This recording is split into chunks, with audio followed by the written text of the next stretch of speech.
Hello, guys, and welcome back to Leah's Lifestyle. We're at it again with Rule Number 1 podcast with Phil Town and Danielle Town. Rule number 15, the reason mutual funds aren't mutual. And without further ado, let's jump right into it. Well, hi, everybody. I'm Phil Town. I'm Danielle Town. And I'm Leah Deering. Rule 1, Warren Buffett, Charlie Munger style investing. I feel like I should pause it and be like, and Leah Deering, and then let it keep playing.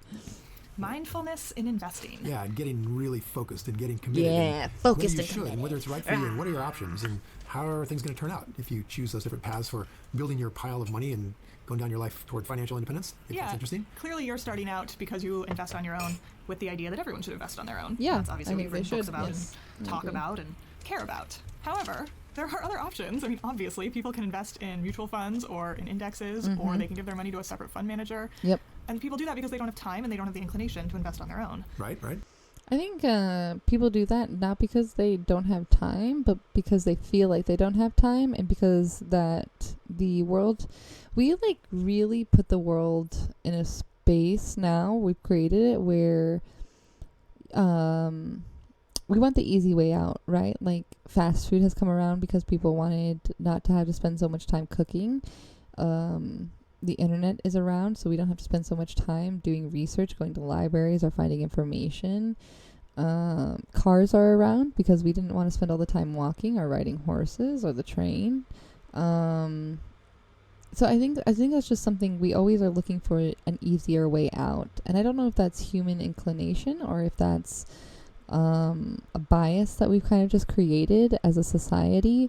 But I think it's very natural for people to want to do more with their time by handing off some of the responsibility to other people to do because they believe it's going to be faster. And I think that's the interesting thing, is that like you give your money to things to make things faster, but then you end up typically paying, like, for example, Grubhub. If you want to get food brought to you and you don't have to go get it, you don't have to cook it, whatever, it's going to cost you at least twice as much because you're tipping the driver. Sometimes you're tipping the people who make the food. You're buying the food normally for an up price from what it would be if you just went in to get it. I've seen that multiple times where online it was almost twice as much. And then you're also paying the third party company that's putting all of this together, getting the driver together, getting the company together. And so that's multiple things that you're having to pay for. Like, you may have that time now to watch your TV, to play with your kids, to work, to whatever, but you are paying a lot of extra to obtain this easier route, right? So, I just think it depends on how you have stuff set up. Like, I think you can have a system set up. I used to do this back in the day when I had much more money, but I would go to farmers markets every weekend and I would get all the veggies that I would need, and I would make a day of it. So we'd be out, have a good fun weekend, and then the next day I would go to my local grocery store and I would get like the rest of the things that I need. I was actually moving into the part where, like, I had been vegan for a while, but we were moving away from being vegan, had chickens and stuff. And so I was actually looking into a butcher so we could buy meat from like our local butcher. And I would do all of this during the weekend. And so it didn't feel like work because, like, I would do other things around. Like, after I got all the groceries and put them in the fridge, we'd go out, I'd chop up some snacks and I would prep some food prep by cutting everything up and putting them in containers. It'd take me an hour or so. And then we'd take some of the food that I prepped, and we'd go to the lake and we'd sit out for the rest of the day from that afternoon till like the sun started setting, and we'd have food with us and it would be super enjoyable. And then the next day I would prep some more food, and that would typically be Monday, and during the time that I'm making like breakfast or lunch or dinner. And so I had a very systematic system set down for myself that made things much easier, and I enjoyed it. I liked it. So I think it just kind of depends. If you can find a system that works for you, then this easier process doesn't need to be like given out to somebody that you pay extra money for. It can. I'm not going to say that that's a bad thing or that you should do it the way that I think is best. I'm just saying. I think her saying that like, oh, people don't do it because it takes too much time or they don't have time. I think that's just an excuse that people use because we were taught to teach ourselves that the easiest way to do things is to pay someone else to do it for us. And I'm not so sure that socialized norm is honorable or the truth or like whatever you need to say. Like, I'm not sure how to proclaim this, I guess. But yeah, I do think there's, I think that's like a social taught belief more than it is like fully honest. Totally true. And so can we talk a little bit about those options and, you know, if they're a good idea, bad idea, or neutral? Sure. I think we should dive into that. So the basic way that the world is set up today for you to invest is that you invest through your business in what's typically called a 401k plan, where your company allows you to put money aside pre-tax before they tax it, and they sometimes match that. And that's a way that some people are accumulating some retirement money. Others are using IRAs, independent retirement accounts, where you put in pre-tax money, or Roth IRAs, where you put money you've already paid taxes on, and it accumulates without taxes. So there's all these kind of different choices that you can use for retirement account type investing, where you are accumulating money for your retirement. And most of these accounts are set up to invest in a very narrow range of things, typically mutual funds, and sometimes mutual funds and indexes and a money market account. So it allows you basically to be in the market or get out of the market and go to cash. Okay, so what is a mutual fund? Okay, so mutual funds are a real kind of specific kind of pool of capital that are made up of a lot of different kinds of investors, and the whole purpose of a mutual fund is to invest in things like stocks, money market instruments, things like that.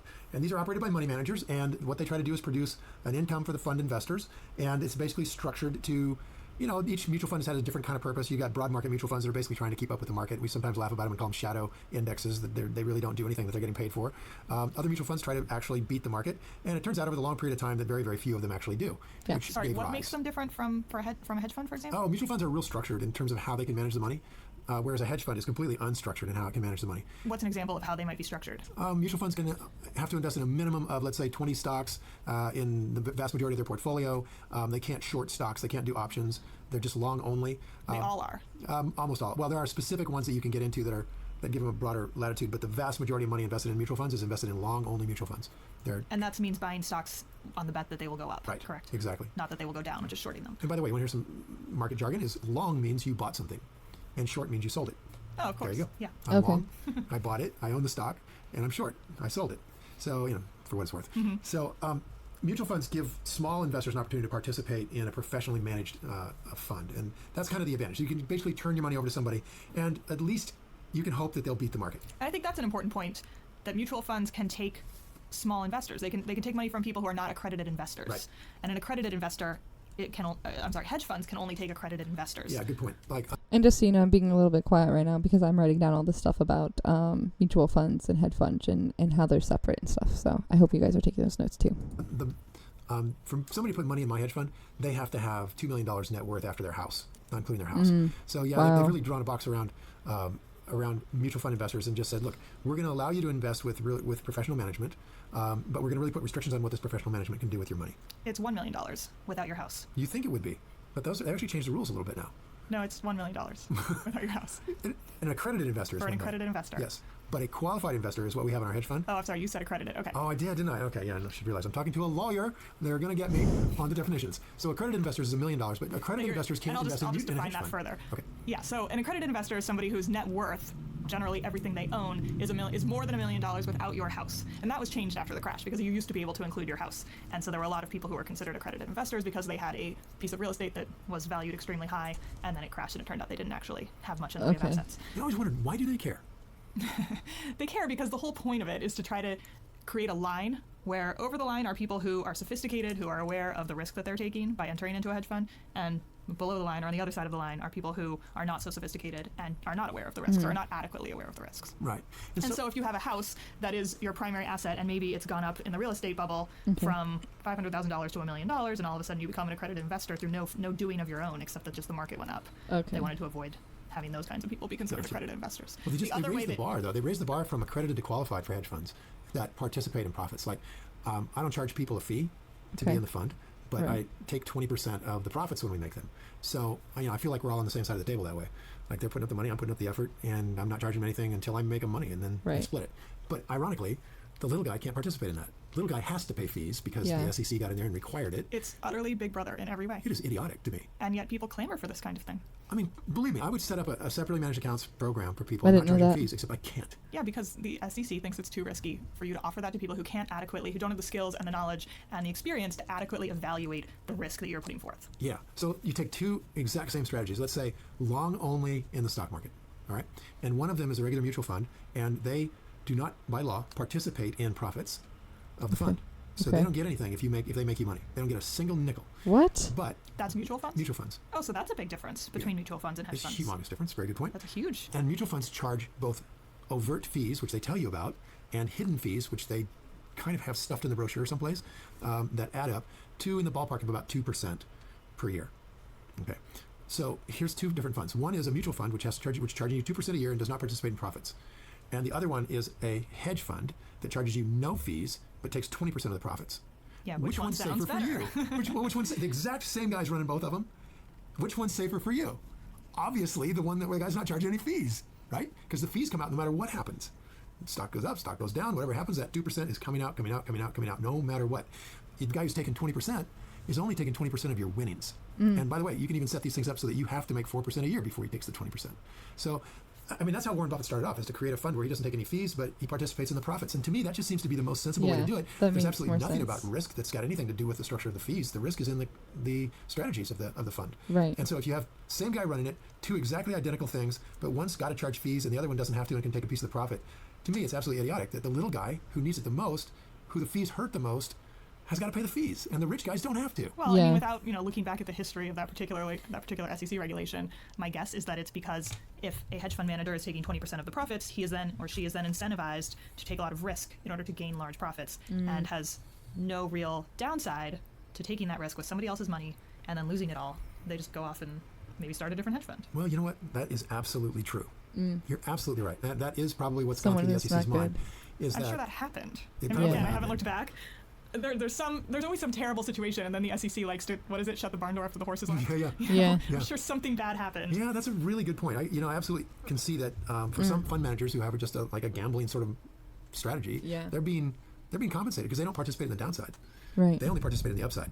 So they're Yeah, absolutely and being compensated. you assume that the downside is that if they don't make any money, people will pull their money out of the fund. Which That's it the is. downside. They Yeah. eventually lose their job. Yeah. Right. There's probably more of a downside than that, which is you lost all your money that was Yeah. in the fund. Yeah. It's kind of a big deal, Yeah, especially for people who are investing their entire life savings, as opposed to sophisticated investors who presumably are investing some portion of their net worth. Okay, well, I see that point, actually. All right, I stand corrected. I won't be too, upset about it.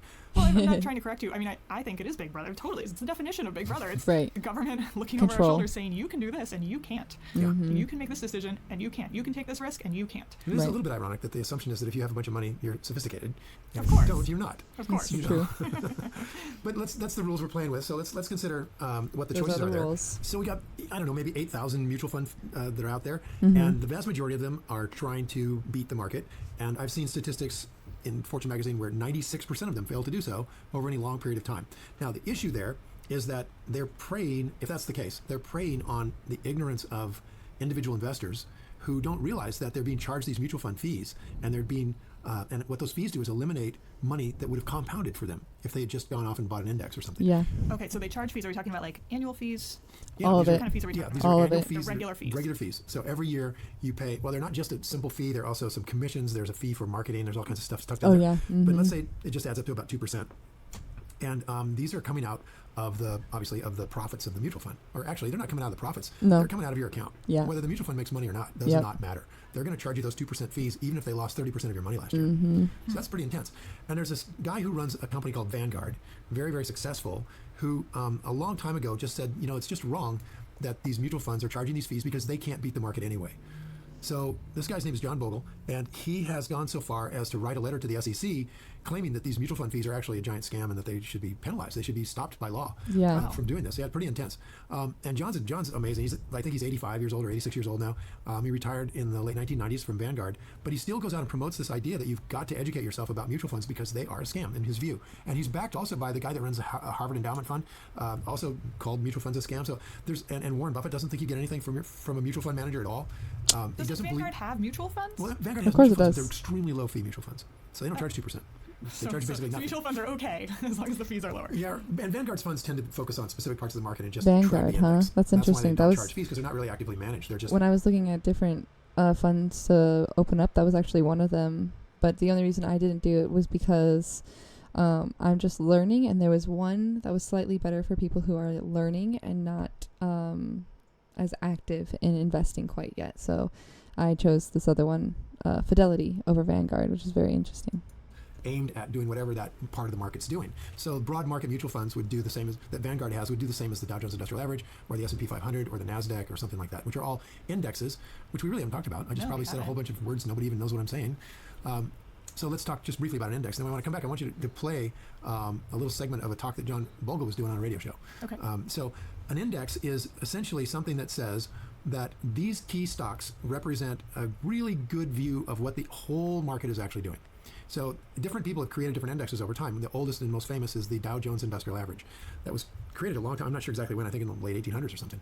And it tracks 30 industrial stocks. And these are typically considered the 30 biggest and best companies in America. And so if your company is doing really good and it's really big, it could end up on the Dow Jones Industrial Average. Who decides that? They have a board that decides that a company is still qualified to be on there or should not be on there any longer because it's starting to fade away or whatever. Right. That'd be an interesting job. They sort of just say, okay, you're out and these guys are in. Yeah. So that index is just 30 stocks, but it's venerable and it's been around a long time. And that's the advantage of looking at an index that's been around a long time is that it has a lot of credibility in saying that this, in fact, is what the market really has done because it's historically worked out well. The S&P 500 is another index. It started, I think, in 1926. And it is 500 of the best companies in the country, all big ones, real big companies. And those 500 companies represent the market. And a lot of people use that as a real guide to what the market's doing. It's a little more active than the Dow Jones Industrial Average, a little more going on there. A little bigger ups and a little bigger downs. Meaning the prices are moving more. Right, a little bigger ups, a little bigger downs. But the S&P 500 is very important because all of the options industry is based on a look at the S&P 500 in terms of what the beta is for all companies, which means the volatility level of any company is measured against the overall volatility of the S&P 500. So if the S&P 500 is not moving at all, and your stock is moving around, it's going to have a volatility number that's big. Oh, I didn't know that it was measured against the S&P. Yeah. Interesting. That's the key barometer for risk. Exactly. That's the barometer for risk. For other people's definition of risk. Exactly. But not ours. Not ours. We think it's completely crazy to say that, relative to the S&P, this is risky. I mean, there's so much more that goes into it. But we'll play with that. So when you were talking about how, like, a given company will have a volatility number, like I think you said a number of 2 or 3. That's against the S&P. The S&P 500, which has a number of 1 by definition. So whatever it does is 1. Right? So if it drops 50% in 1 year, stocks could have less volatility if they only dropped 40 or more if they drop 60. And if they drop 60 and the S&P dropped 50, then those stocks would be considered to be more risky. And of course, we think that's absolutely ludicrous. It has no connection to reality or very little. But nonetheless, that's how the academics have structured it, and that's how... I actually didn't know that at all about the S&P 500 and the fact that companies were rated off of volatility by the S&P, and that the S&P is considered a 1. I did not know that at all. So that's some more new information that I'm obtaining. A great deal of the market is priced. It's how your portfolio is managed in a mutual fund with modern portfolio theory, with the Sharpe ratios, all these way out in the sticks, modern theories of how you manage money relative to risk. And risk is judged as your stock's moving around more than the S&P 500, period. That's called risk. And Warren Buffett just said, this is nuts. Risk is it's a bad company. Right. I mean, these guys aren't making a judgment when it comes to risk about whether the company's any good or not, whether it's a wonderful business, it has intrinsic characteristics that let you expect it to be around for a long, long time. None of that is included in the standard market definitions of risk. Right.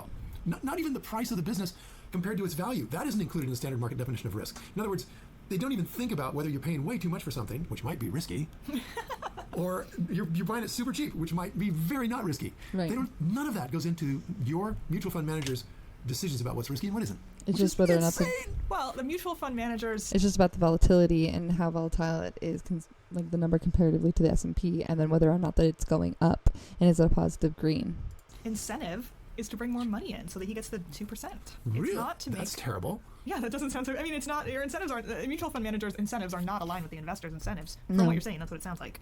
They're very not aligned, and wait till you see how very not aligned they really are. Let's listen to John Bogle. Just one more question on the indexes, the indices, as I like to yeah. say. Any other ones? So there's the Dow Jones, there's the S&P, Right. and you've mentioned... What did she say to me specifically? a number Hold of on. times on the indexes, the indices. They're very not aligned, and wait till you see how very Incentives aren't... mutual fund managers' incentives are not aligned with the Incentives. investors' incentives. From what you're saying, that's what it sounds like. they're very not aligned, and wait till you see how very not aligned they really are. Let's listen to John Bogle. Just one more question on the indexes, the indices, as I like to yeah. say. Any other ones? So there's the Dow Indices. Jones, there's the S&P, Right. and you've mentioned to me a number of times just like investing in an index. Are there other indices besides those two? Today, a few years ago, there was just the Dow and the S&P 500 and the NASDAQ. So the NASDAQ was added with tech stocks. So it's the 100 biggest and best tech stocks.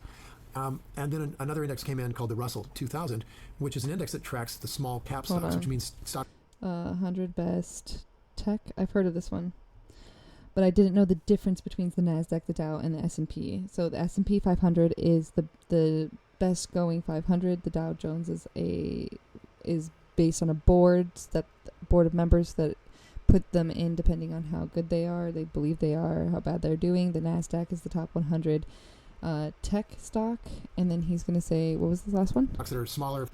And then another index came in called the Russell 2000, Russell. which is an index that tracks the small cap stocks. Which actually is one I just looked into and was working on recently. Russell top, what is it? Small stock. Biggest and best tech stocks. And then another index came in called the Russell 2000, which is an index that tracks the small cap stocks, which means stocks that are smaller from about $100 million to $1 billion in market capitalization. In other words, the price of the stock times the shares. So those are considered small cap stocks, and the Russell tracks those. Okay. So it's more active than the S&P 500, more volatile. And then there's all kinds of other stuff that's indexed. Like you can pretty much get an index on every industry in the market. Really? So there's Oh, so biotechnology it's index. not just those big ones. No, there's tons of them. Right now, there's just thousands of indexes. You can get an index on the German stock market, the European market, the Brazilian market. You can get an index on anything, pretty much anymore. But the big ones are the ones that the mutual funds measure themselves against.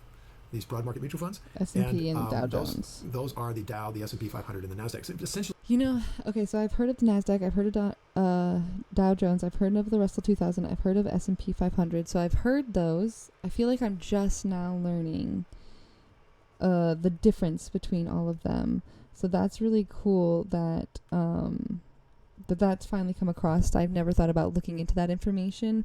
I kind of felt I wasn't really sure what all of that meant. I just knew that one of the biggest things was just always checking the S&P 500. Some of the times when I've looked up companies, I would look to see if it was on the stock market, and then the internet would say yes, and then later as I'm doing the valuation, I would come across some information that made it seem like I was like, wait, is this on the stock market? And then I would specifically look up for the S&P 500, and they wouldn't have a ticker number, and so I'm wondering if they were on a different index, or I've seen some other things where they're not on the index, you buy them through some other thing, and I don't know what that is just yet.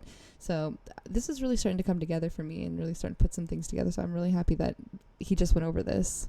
it boils down to the S&P 500. That's what all the big mutual funds measure themselves against.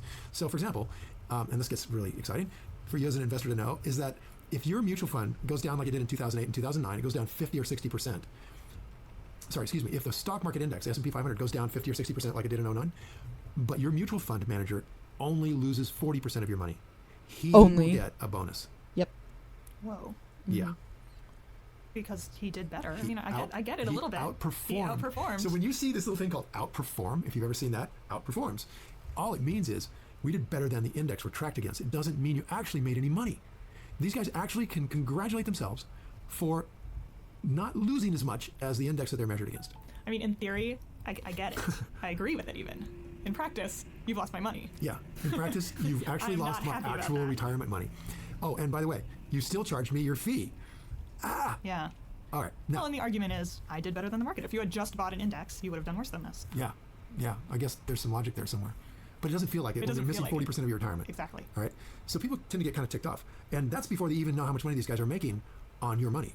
So essentially, you've partnered up with somebody who has absolutely no risk, taking no risk, and getting paid no matter what happens. Okay. Yep. So play John. Yeah. Okay. So this is John Bogle. He's on, what's the show that he's on? It's called John Income Forever Bogle. Radio Show. Okay.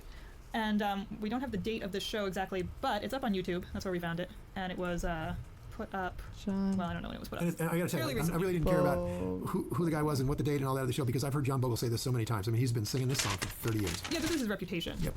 To be against mutual funds. Yep. Okay, here you go. Okay. One, how important is this Let's call? see. In the short term, it doesn't look like it matters a lot, and particularly in a bull market, it doesn't look like it matters. You know, in those bull markets of the 80s and 90s, when the market return was 17%, who cared if you were paying 2% a year for that, earning, quote, only, quote, 15%? But now, with market returns, strictly real returns after inflation, being maybe 5% is what it's going to be, 2% cost is 40% of the total return going to the mutual fund firm and 60% going to you. And, of course, you put up 100% of the capital, you take 100% of the risk, but you only get 60% of the return. It seems unbelievable. And if you assume, for the purpose of argument here, that the return on the stock market in the next 40 or 50 years for a young person, maybe even longer an investment lifetime for a young person today, that's just the time they're investing, and say instead of getting that 7% assumed return, they get 5%. What happens at the end of the time period, that long period, is that 2% cost out of the 7 costs you about, well, you were taking about 30% of the cumulative gain in that period, and Wall Street gets 70. That's what I call the miracle of compounding, overwhelmed by the tyranny of compounding long-term costs. Now, That's interesting, eh?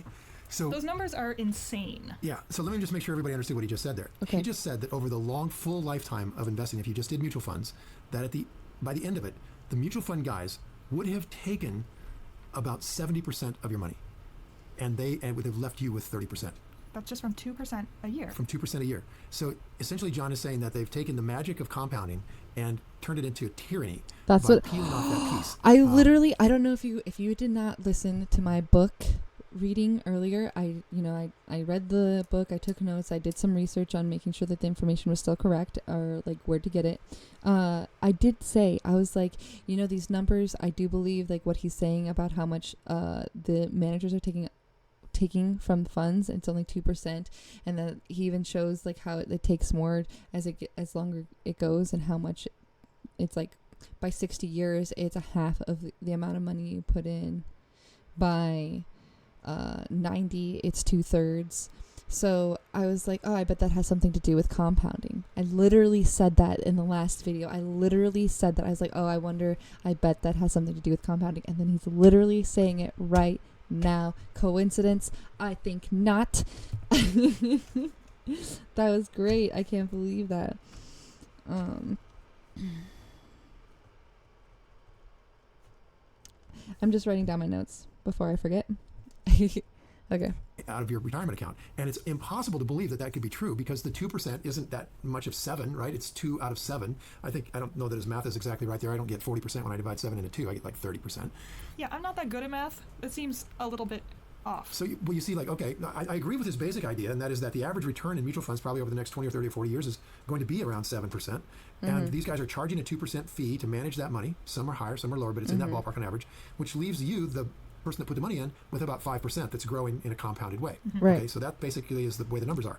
Now, what is baffling, I mean, Einstein said that the power of compounding is one of the most difficult mathematical concepts on the planet. Right. So I don't know that anybody fully understands it, but we all know what the numbers look like. I feel like there's no reason to understand it. If there's like enough of this proof, enough of these people saying this over and over again and like trying to show it, that like you don't need any more proof.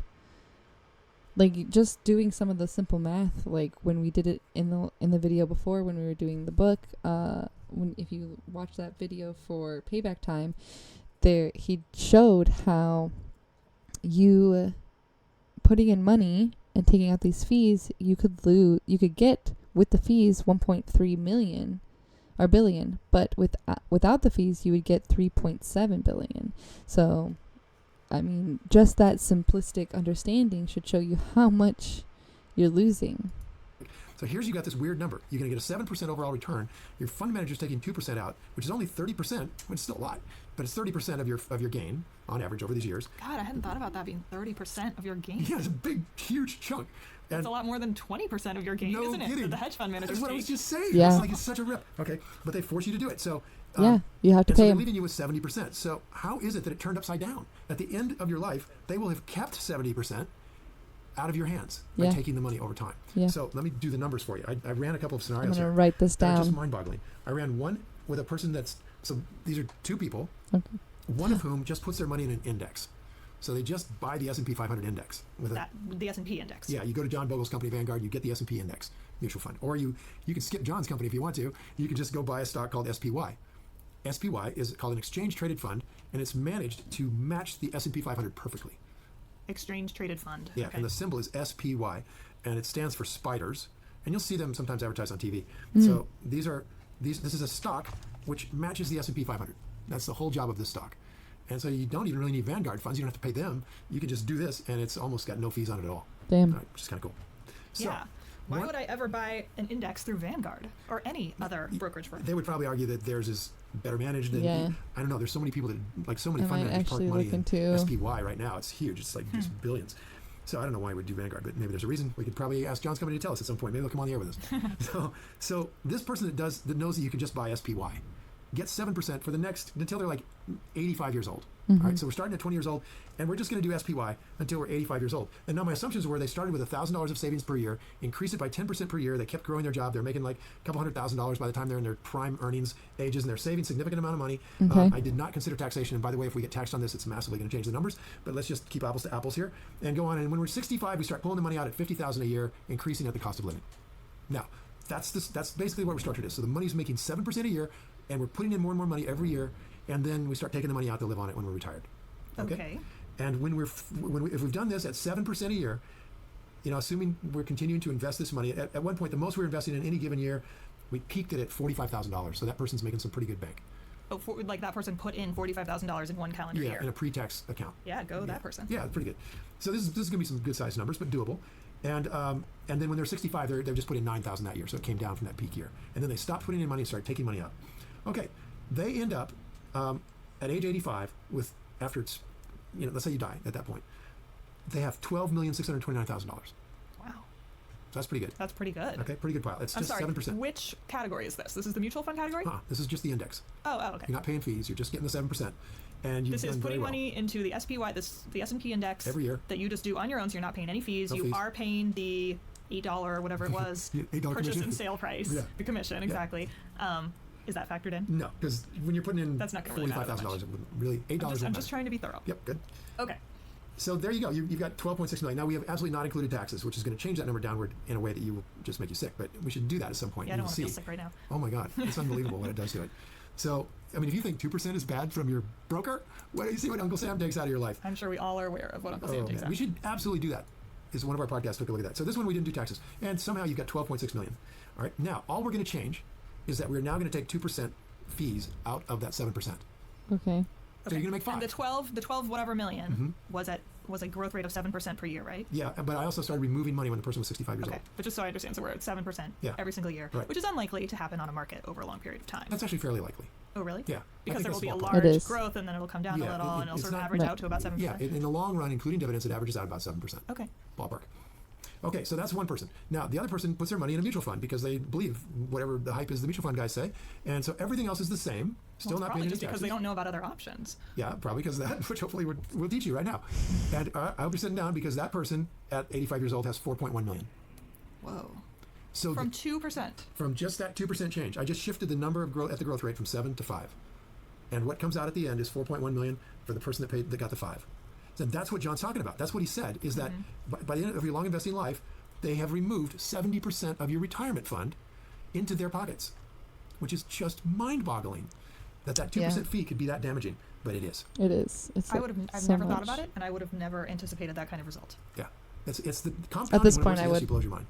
Yeah. So what this Maybe not like before when I was learning all this, but at this point, yeah, I definitely would anticipate It that. actually tells us a lot of things. It tells us be really careful about paying fees in a mutual fund, number one. Number two, it tells us that obviously if the federal government is taking out a chunk of 20% or 30% or 40%, depending on your tax bracket, that's in the ballpark of the same level of damage as this fund manager. So if you're doing the S&P 500 and they're taking chunks out of it all along, you have also managed to remove $8 million. So that's why it's Damn. so important to use those pre-tax dollars that you could put into IRAs and 401ks. Yes, extremely important. And we ought to fight Yes. to keep those things as citizens. And even better, fight to get capital gains down to zero. Because it's really ironic to me that, we have sort of the 99 to 1% thing going. And I totally get it about Wall Street. But holy smokes, all that money in Wall Street that we want to penalize is all our money. I mean, it's all California Teachers Associations and stuff like that. And really what we want to do is we want to not get taxed on money that is actually going back into the economy to create jobs, which is investment capital. And if we want to incentivize people to do that, Right. number one, and number two, we want them to be able to take care of themselves in retirement. And if we put capital gains down to zero, like it is in lots and lots of countries, including Singapore and Chile and places like that, then you would end up with a lot more money in your pocket in your retirement account than you'll ever have as the current tax system. So what we were looking at here when mutual fund guys are taking the fees, or when the federal government, Uncle Sam, is taking his taxes. Is there anyone at this moment that's like trying to support lower capital gains?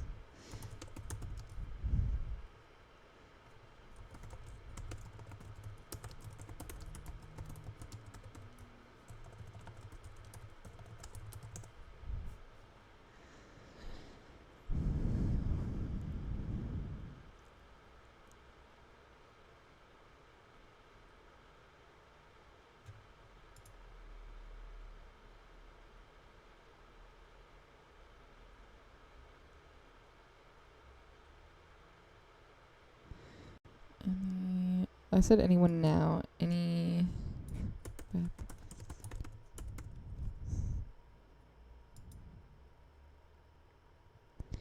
Congressman Andy Barr.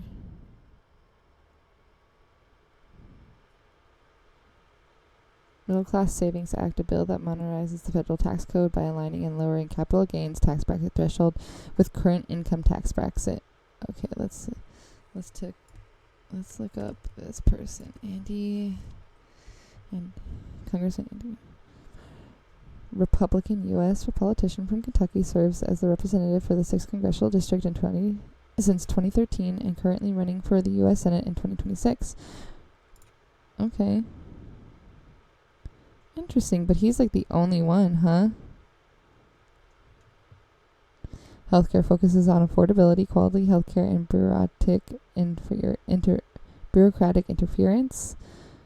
Supports conservative values. Of course, he's a Republican, including pro-life. Exactly. Yeah. You can't have everything. Expanded access to STEM scholarships. Okay, so he's at least into education. Supported farmers through COVID-19 relief programs, legislating visa restrictions for agricultural workers, advocates for fossil fuel development, opposing the green. Not everything can be that great, but he's the only one that's interested in. Dang, that's crazy. He's the only one, huh? Interesting. Let's see.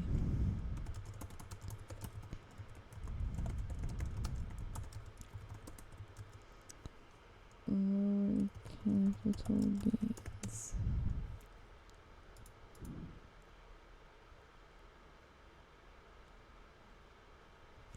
What are capital gains at right now?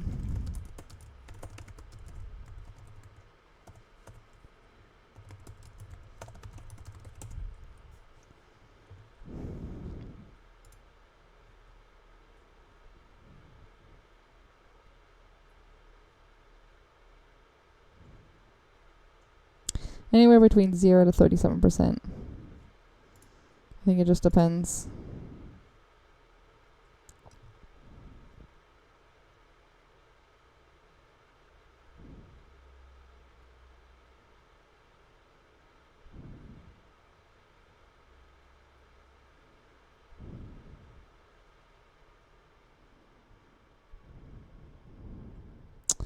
Not really. It kind of seems they want to keep it about the same. Interesting. Okay, let's continue. Is an actual atrocity. It's tyranny. And by taking you from where you would have been with 12 million down to 4 million, that ratio will hold no matter what's going on there, however much money you're talking about. That ratio is unbelievable. Don't an awful lot of other kinds of funds also take management fees?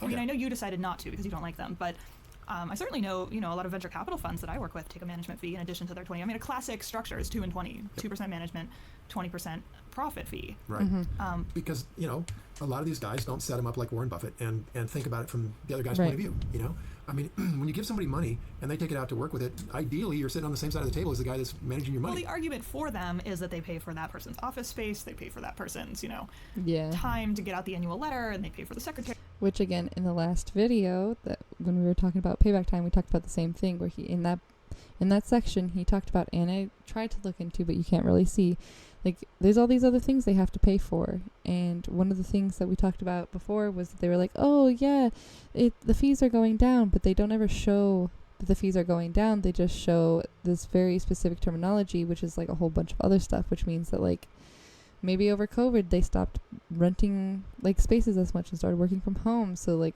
of course, like, this number's going to go down because the amount of what they're paying for is going down. It's so complicated. So complicated. Yeah, so you've got $1 billion under management, and you're taking 2%. So you got $20 million a year coming in to cover your secretary in your office. That ought to do it. Pretty nice office. Exactly. And that's, what was this terminology? Let me find this terminology again that I found.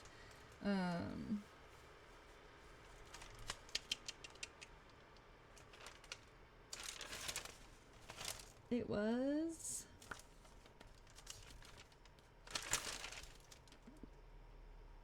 expense ratio. So their expense ratio, right, like they're talking right now, is so, like, yeah, if you have like an office assistant and you have like this really nice office and stuff, and so, like, over the last 10 years, like, they're saying, based on like what the numbers that they have, that the expense ratio has been going down. But the expense ratio doesn't just show like what the fees are that they're paying or taking.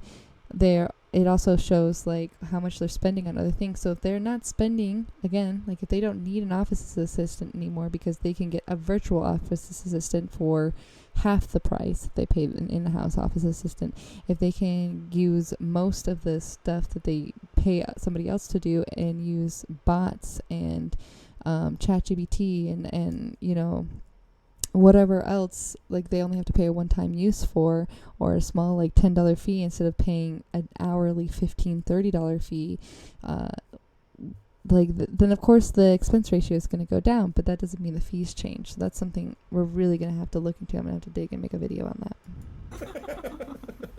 That ought to do it. Well, and travel and the research, you might have to pay people to do research for you. I mean, that's what that fee goes towards. Yeah, Mm-hmm. but People to and me time. it's sort of like, Yeah, but now that's going down, right? Because like now they're using AI, they're using all these other things, so they don't have to pay other people to do this anymore. So of course that expense ratio is going down, maybe even without having to change the fees at all. So I'm really curious to see how that's going to turn out. you know, and if all of that secretary and office and travel and research doesn't make me any money, I don't want to pay you the 2% fee. I mean, that's where I came out on it. Now, I'm running, you know, Berkshire Investment Advisor, and we have separately managed accounts, and we cannot take a participation fee of 20%. They won't let us by law. So I got to charge those guys. So otherwise, I'm not going to do it. Mm-hmm. You know, I'm fine with managing money. I don't want to talk to anybody, but You don't want to talk I don't to want to anybody? actually deal with Just money. me. I'll talk to you, but I don't want to talk to anybody else. I just want to manage the money, right? Right. If I'm going to do it anyway, I might as well do it for other people. So that's how I sort of set those up, and we do have to charge that fee, which is horrendous, and we hate it. But that's the only way they let us get paid. So our job is to go out there and be managers, unlike mutual funds. So we got to think real seriously about what makes us different than a mutual fund. Why managing money the way I do it, the way Warren Buffett does it, Charlie Munger, the way these guys are doing it, who are making 20, 30, 40% per year. When we're managing money like that, we're doing it very, very differently than mutual funds. I mean, incredibly differently strategy of managing money that we think actually does pay for itself. So if you do it the way the mutual fund guys are forced to do it, you're probably not going to do well. If you do it, the way we do it, I think you're going to do extremely well. And that's what this podcast is all about. So I guess we ought to maybe dive deeper into that. This podcast is about, well, it's about lots of things, but if maybe some people start investing their own money, then there's none of this concern about fees and who are you going to pay money to manage your money. That is right. And wait till we tell you what's happening to the commissions that have happened out there. There's been a sea change in your ability to manage your own money in the last 10 years. And it is absolutely a revolution in information and in expense that you need to know about. And we'll dive into that. The last 10 years. Yeah, it's been Like post-internet. Okay, so let's say 50. Yep, so let's say 2000 was where the watershed started. Interesting. In terms of the tools that I use and the cost of doing business. All right. All right, Well, we'll get into that. Yay, I'm everybody. Yeah, excited. time to go play. See ya. Thanks for listening to Invested, the Rule. That was really great. I really enjoyed that one a lot. I feel like we got a lot. I did listen and hear that the guy's John that he was talking about is John C. Bogle, and that he has 2 books, which I've heard of one, A Common Sense Industry, and one I did not hear about, which is enough. So I put them on the book reading list and circled and all that to make sure that might be one that we read in the future. But if you guys are finding this on YouTube, don't forget to like, share, and subscribe. Hit that bell icon down below so that way you know every single time when I post. And leave a little comment. What did you guys think about this one? Did you learn some new information? Like, I think this is one of the... I think I said this last time, but this is another one where I finally took a bunch of notes, and not just like a few couple lines, but like 2 pages almost worth. So I'm learning quite a bit from these now. The other ones I knew quite a bit from, or they were very simplified things that I had already been hearing, and I'm just trying to like really get into my head. But now I'm starting to learn some new things. So what did you guys learn that was new? Let me know. And until the next time, guys. Bye.